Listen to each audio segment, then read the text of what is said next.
Bonjour à tous, alors aujourd'hui nous voici pour le corrigé du bac, donc SPEMAT 2022, Métropole, sujet du 11 mai hein, 2022, donc c'est le sujet 1, un bel exercice hein, sur les fonctions exponentielles. Il n'y a pas de grosses difficultés, mais il y a un peu tout ce qu'on voit en terminale, passant par les fonctions, par la suite, récurrence, théorème, donc corollaire du théorème des valeurs intermédiaires, suite arithmético-géométrique, voilà. Plein de choses sympas, donc on est parti avec une première partie sur les études de fonctions et une deuxième partie vraiment sur les suites. Donc on est dans le cadre d'un essai clinique, il y a deux protocoles. Donc l'objectif de l'exercice c'est d'étudier donc pour ces deux protocoles l'évolution de la quantité de médicaments présents dans le sang d'un patient en fonction du temps. Une première chose quand même importante pour ceux qui préparent les parties A et B sont indépendantes, donc vous pouvez faire le A, vous pouvez faire le B indépendamment. Si vous n'avez rien fait dans le A ou si vous avez eu du mal, vous pouvez partir. Hein. Le B est totalement indépendant de ce que vous avez fait dans la première partie. Donc parfois c'est rassurant parce que si on rate un peu, au moins on repart à 9 sur la partie B. Donc nous on s'intéresse pour l'instant donc à l'étude du premier protocole avec la fonction. Donc on est sur intervalle 0,10. Ça déjà ça peut être intéressant parce que ça veut dire qu'on n'aura pas forcément de limite. Et c'est pas ce que préfèrent les élèves. Donc ici, c'est f de t égale 3t exponentielle moins 0,5t plus 1. T, c'est le temps en heures. Toujours important ces exercices, les unités. En heures, donc depuis la prise du comprimé. On a pris un comprimé, exprimé donc en milligrammes, mais ça c'est pas important. Mais le temps, donc, c'est en heures. Première question. On admet que f est dérivable sur 0,10. Donc c'est même pas à peine de justifier. Voilà, on va donc dériver tout de suite. Alors, on aurait pu, c'est un produit de deux fonctions dérivées, il n'y a pas de souci. Donc, sur l'intervalle 0, 10. Alors f de t, c'est un produit. 3 fois t, donc je vais mettre en parenthèse pour bien mettre en évidence le produit. Voilà, on dérive avec la formule de UV. Donc UV, je vais la rappeler, mais celle-là, je crois que vraiment tout le monde la connaît. Dérivée d'un produit U' V plus U, V plus U, V'. Et attention, donc on dérive 3t tout d'abord, ça fait par rapport à t, c'est donc 3. Ensuite, on dérive l'exponentielle. Alors là, on a besoin de la formule exponentielle u, c'est u' e de u, avec u qui est moins 0,5 t plus 1, donc on dérive, ça fait sortir à moins 0,5. Donc ici, moins 0,5 multiplié par l'exponentielle, moins 0,5 t plus 1. On va d'abord enlever les parenthèses, donc on a 3 exponentielles, moins 0,5 t plus 1. 3t fois moins 0,5, ça fait donc moins 3 fois 0,5, moins 1,5 t, exponentielle toujours de la même chose. Ici, on va factoriser par exponentielle, donc de moins 0,5t plus 1, et par 3. Donc je factorise d'abord par 3, on va aller doucement. Moins 0,5t exponentielle moins 0,5t plus 1. Je n'étais même pas obligé, vous voyez, de faire 3 fois 0,5. Hein. Ici, donc, voici. Alors j'ai une parenthèse, donc j'ai factorisé, donc il m'en manque une.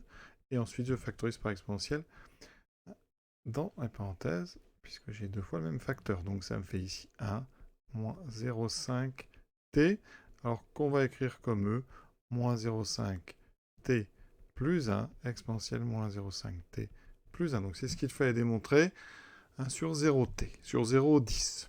Maintenant on déduit le taux de variation. Alors ici, 3 est strictement positif. Pour tout grand x, exponentielle grand x est strictement positif. Donc quel que soit t appartenant à 0,10, l'exponentielle moins 0,5t plus 1 est strictement positif. Donc, f' de t est du signe de donc moins 0,5t plus 1, qui est affine. Donc je regarde, quand est-ce que ça s'annule? Ça me fait moins 0,5t égale moins 1, t égale moins 1 sur 0,5, donc t égale 2. Et ensuite, c'est une affine décroissante, donc on peut remplir le tableau. Donc on a donc t entre 0 et 10. f' de t, donc on a dit s'annule en 2. Affine décroissante pour moins 0,5t plus 1, donc c'est plus, moins. Voilà, certains même, pour éviter de la rédaction, cherchent quand est-ce qu'on met le plus. Et on trouvera le plus pour donc ça fait moins 0,5t plus grand que moins 1. Je divise par moins 0,5, donc ça fait 2, mais ça inverse le sens puisque moins 0,5 est négatif. Voilà pourquoi on a un plus à gauche. D'accord? Ensuite, les variations de f de t en fonction de t, c'est donc croissant puis décroissant. Alors, remplir un tableau, on va remplir les extrémités, là, les bouts des flèches. Donc, f de 0, je remplace, ça fait 3 fois 0, 0. Donc là, j'ai un 0. F de 2, donc 3 fois 2, 6. Exponentielle de moins 0,5 fois 2 plus 1, ça fait exponentielle 0. Donc, ça fait 6.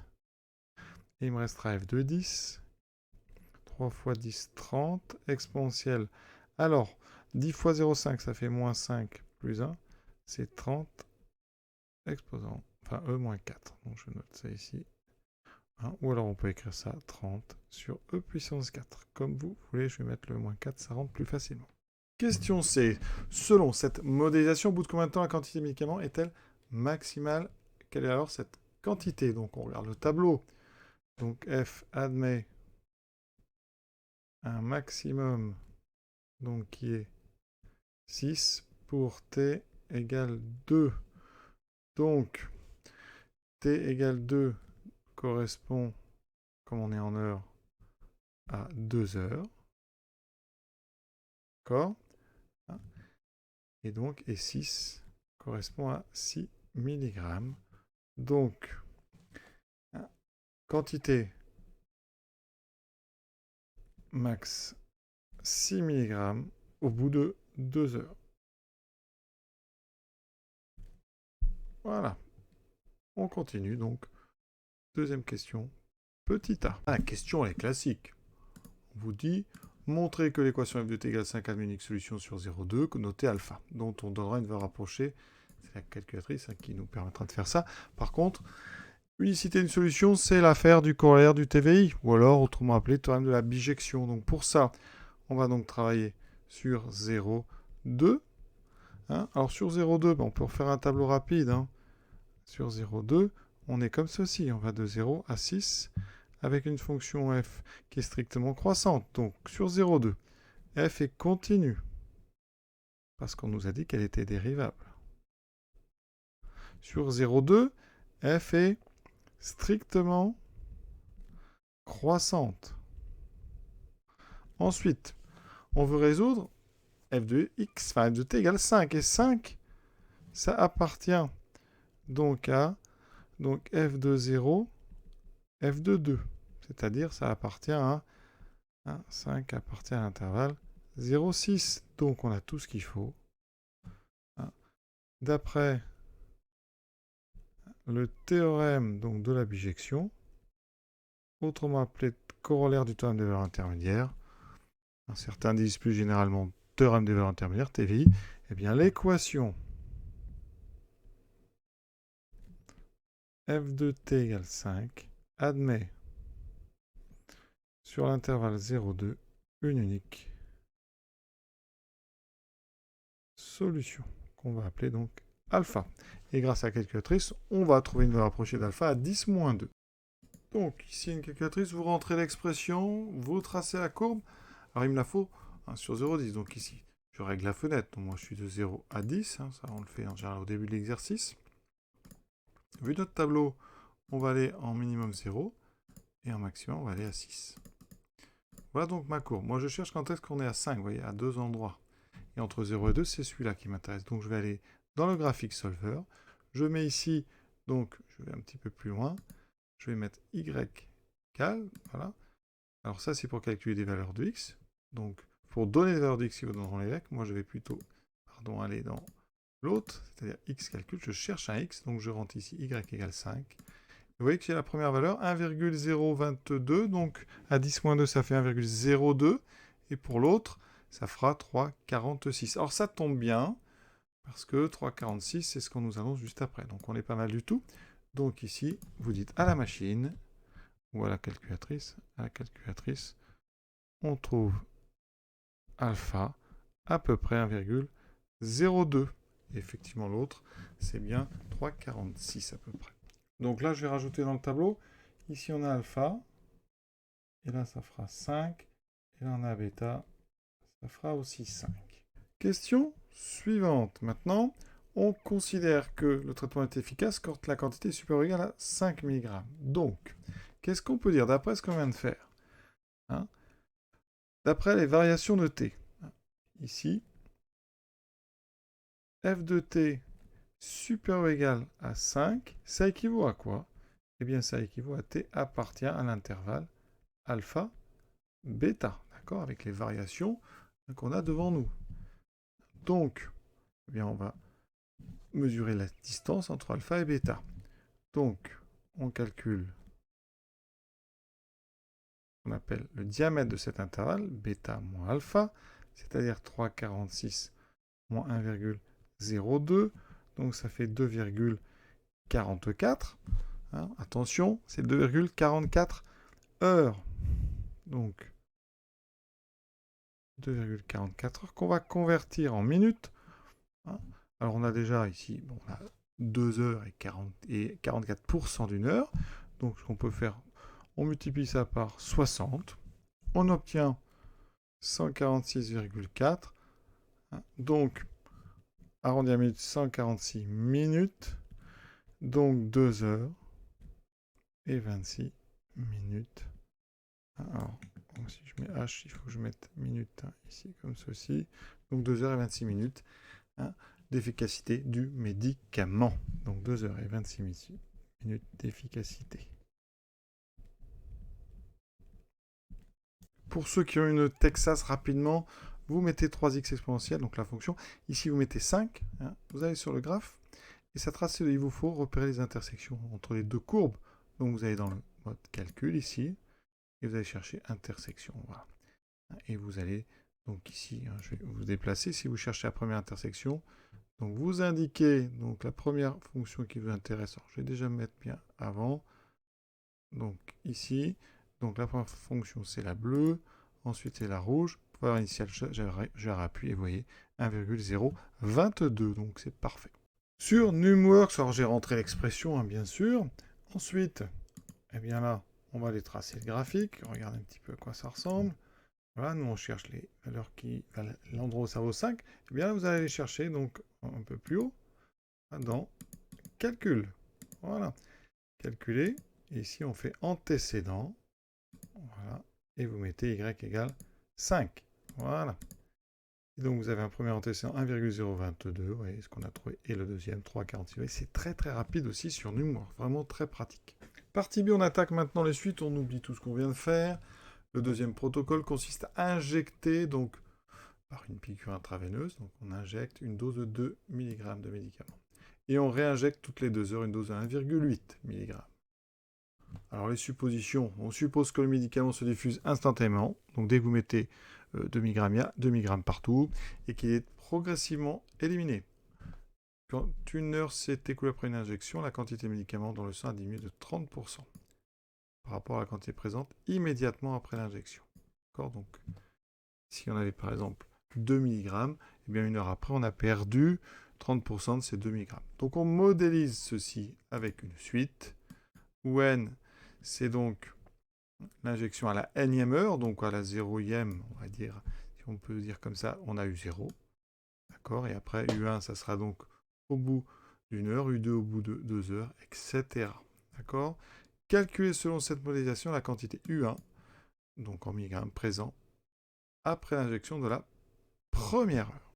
Alors, on a U0 qui est égal à 2. Hein, on perd 30%. Donc, perd 30%, on multiplie par 0,7. D'accord ? Puis, d'accord, ça c'est ce qui se passe juste avant l'injection. Puis, on ajoute 1,8. Donc, U1, c'est ce qu'il y avait au début, multiplié par 0,7. Donc, 0,7 fois U0, plus 1,8. Ça me donne 0,7 fois 2, plus 1,8. Ça fait donc 2 fois, ça fait 1,4 plus 1,8. On trouve 3,2. Donc, eh bien, on a 3,2 mg. C'est notre réponse au bout donc de la première heure, enfin après l'injection de la première heure. Il faut être bien clair, donc on va dire après l'injection de la première. C'est en fait la deuxième injection, puisqu'il y a eu l'injection à U0. Ça c'est juste après l'injection qui nous donne U1. Deuxième question. Alors, la justification, celle-là, c'est jamais très simple. On ne sait pas trop quoi dire, en fait. Donc, on va dire que on perd 30%. Donc, je vais répéter ce que j'ai déjà dit. Donc, multiplication par 0,7. On ajoute ensuite 1,8. Donc, effectivement, UN plus 1, c'est donc 0,7 fois UN plus 1,8. De plus, donc, à la première, donc à l'injection de la... Donc, on va plutôt dire, donc au départ, on a 2 mg, d'accord? Donc Q0 est bien égal à 2, d'accord? Ça veut dire qu'un autre suite, hein, ça c'est pas dans la question, mais voilà pourquoi ça marche. Donc la relation de récurrence, vous faites une toute petite phrase, je crois que ce qui doit vraiment apparaître, c'est la transformation du 30% en multiplication par 0,7. Maintenant, on a convergence de la suite et sa limite. Donc, premièrement, une démonstration par récurrence. Donc, troisièmement, petit a. Montrer par récurrence. Donc, ici, hein, alors, on écrit normalement montrons par récurrence que ça, là, c'est assez clair. Donc, ici, on va regarder donc initialisation. Donc, c'est pour tout entier naturel. D'accord? Donc, c'est pour n égale 0. On a U0 qui vaut 2. On a déjà calculé U1 qui vaut 3,2. Donc effectivement, U0 est bien inférieur ou égal à U1 qui est inférieur strictement à 6. Donc la propriété, elle est vraie pour n égale 0. Maintenant, hérédité. On prend donc n appartenant à grand N. On suppose que la propriété est vraie pour ce n. Le but, toujours savoir ce qu'on veut montrer, c'est donc qu'au rang suivant, c'est-à-dire un plus 1, est plus petit ou égal à un plus 2, plus petit que 6. Donc il va falloir que vous trouviez, quand on a une récurrence et qu'on doit montrer une inégalité, un bon conseil c'est de partir de l'hypothèse de récurrence. D'accord?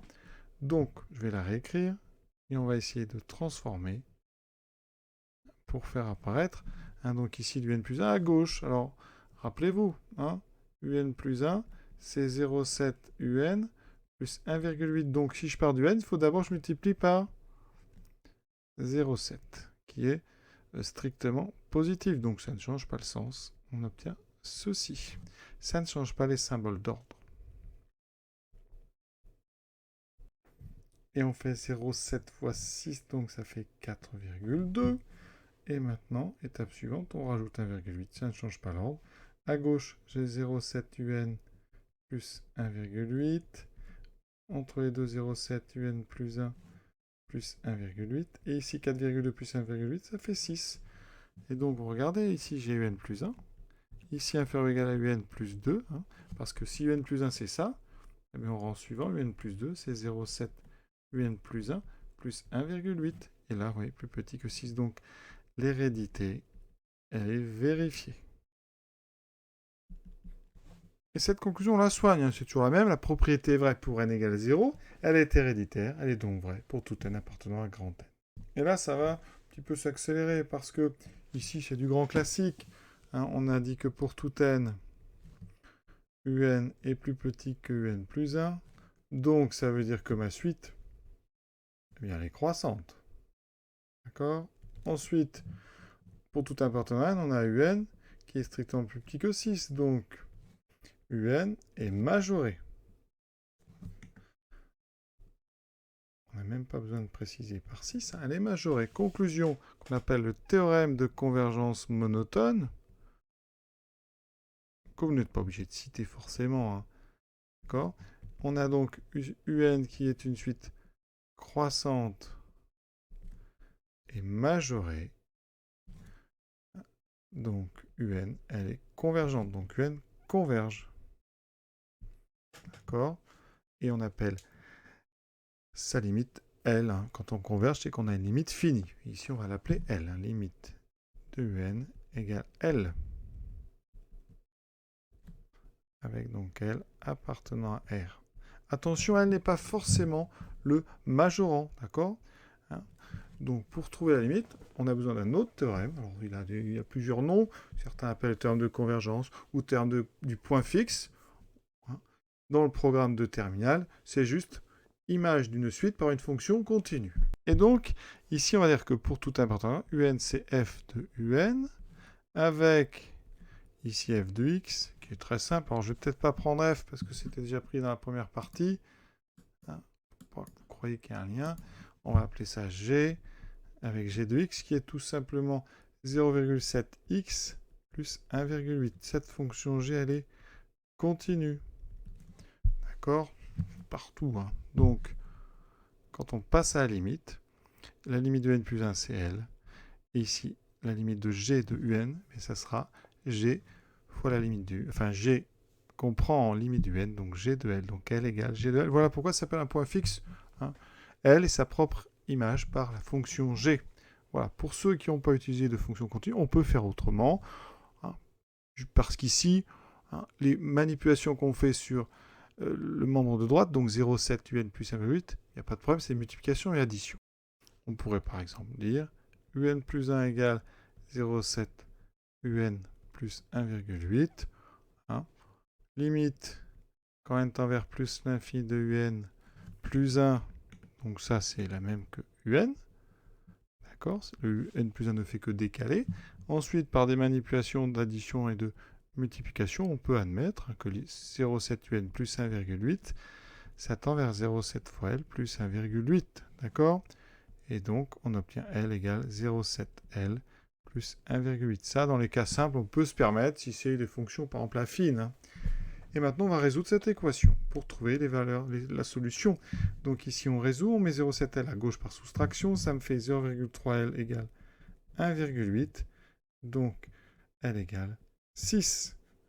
La limite de notre suite, c'est 6. Alors, vous voyez, ça tombe sur le majorant, mais ça n'est pas toujours le cas. On pense bien à répondre à toute la question. On a trouvé la limite. Il y a eu beaucoup de travail. On relit. Pensez toujours quand on fait une question, quand vous faites une question à relire pour voir si on n'a pas oublié un petit morceau. Ça arrive très très souvent et c'est lié au fait que la question peut être longue et donc on a oublié. Ici, interpréter, c'est une petite phrase. On va juste dire la quantité de médicaments tend vers 6 mg. Elle se rapproche de 6 mg avec les injections successives. Voilà. Quatrième question. Alors là, c'est aussi du grand classique. Hein. Donc, pour tout n appartenant à grand N, on a introduit la suite Vn. C'est 6 moins Un. Donc, montrer que Vn est géométrique. Ça, c'est très classique. Une fois, je dis classique parce qu'on en a fait plein de fois cette année, encore une fois. Donc, pour tout n, Vn plus 1 vaut combien? Eh bien, je fais 6 moins Un plus 1. Or, Un plus 1, relation de récurrence, elle est encore en haut, c'est 6 moins... Enfin, c'est 0,7 Un plus 1,8. On développe, ça fait donc ici 6 moins 0,7 Un moins 1,8. J'obtiens 4,2 moins 0,7 Un. Et là, ce que je vous propose, eh bien, moi je veux du Vn. Donc je vais remplacer ici Un par une relation que j'obtiens avec celle-ci. Vn égale 6 moins Un. Donc, si je mets Un à gauche, ça fait Un égale 6 moins Vn. Vous voyez, la relation, elle est marrante, elle est symétrique. D'accord? Donc, faites bien attention à ne pas se tromper. Donc, j'obtiens ici 6 moins Vn. Je développe. J'obtiens 4,2 moins 0,7 fois 6, 4,2 plus 0,7 Vn. Donc, pour tout n appartenant à grand N, Vn plus 1 égale 0,7 Vn.